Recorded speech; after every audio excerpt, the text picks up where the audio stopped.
Out here doing a tune-up, air conditioning tune-up Maytag unit we installed 5 years ago. Looks in good shape. The hose doesn't reach too far, that's why I'm way back here. I already did the internals. Just rinsing out the coil. It's best to use water. The chemicals in some of these coil cleaners are bad. They deteriorate the coil, acid in them. So I like to just use water. Just soak it real good. This is the easiest part of the tune-up, obviously. This isn't the whole tune-up.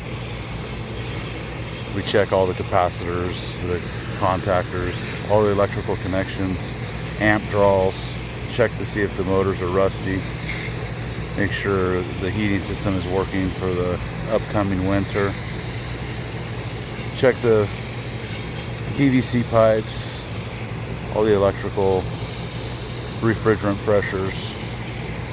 Make sure everything's good. This unit looks pretty good. I mean, it has some minor stuff that is just cosmetic, like this black stuff over here that's kind of